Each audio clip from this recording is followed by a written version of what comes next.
It's great to have you guys. We just take a look at the events that are taking place in D.C., and we may have to break back and give you some of those details as they come out, so I'll beg your pardon for that. AI. Did you see any of Altman today?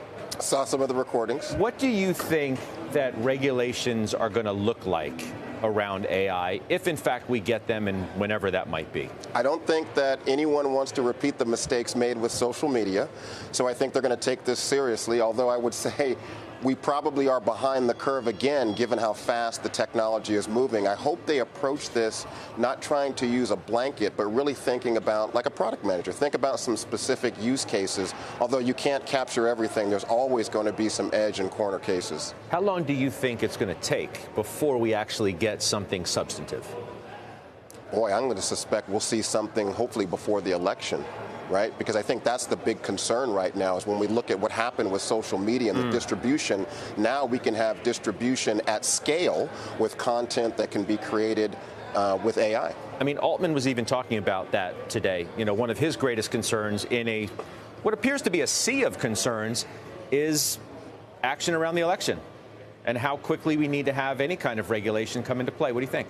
I think we definitely need to have something, hopefully something this calendar year, because you're already seeing models come out, you're already seeing data leaking, and you're already seeing applications out there which can do deep fakes, which could do a bunch of things, which could not only alter the election, but really affect the economy. Is it too late? In part to Lowe's point, trains kind of left the station on this, and now we're chasing it and trying to catch up. Which, often happens in government. But, what you really want to do is figure out what are the use cases you could really lock down as soon as possible. I think deepfakes, I think verification, especially by the big platforms who want to know, is this really Scott saying this is what's going on in the economy? Is this really Lowe commenting on technology? And there's ways to watermark it, and there's ways to create some kind of veracity in what's happening in artificially created both audio and video. Do you think that the lawmakers who are going to be drawing up these regulations fully understand the power of what they're even drawing up regulations about? No. We know that historically. We always have the people in place in the government that never really are able to comprehend and understand what the technologists are doing. So I think this time it's really important to have the partnership, and we actually see people like Sam Altman coming in and having an open conversation and talking, and I think we've seen a lot of outreach. I think Senator Blumenthal might have spoken to 100 people from tech.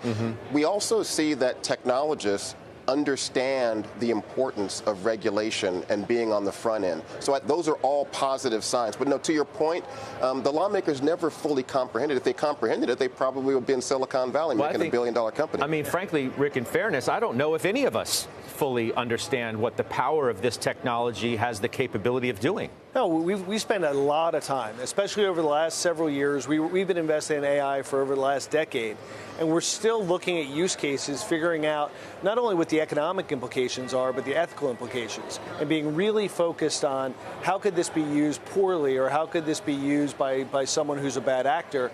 And we bring that up with our companies all the time, and oftentimes the companies don't even understand as they open the Pandora's box. I hear a lot of talk about AI being this tremendously big bubble that's being inflated.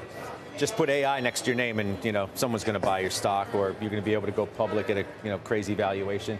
What do you make of that kind of talk? Is there validity to that, or you must be approached all the time from young companies to invest in our product because we have AI? It almost feels like people took their PowerPoint presentations, did a search and replace for crypto with AI. Right? It almost feels like that sometimes, that people are trying to incorporate AI into their pitch, even if it's not a pure play AI company. But I do think it's important that we separate, right, looking at this from a speculative nature of investing and trying to chase the stocks that are publicly available that are going to see a run, versus what's really happening with the technology and the advancements that we're seeing and some of the potential pitfalls.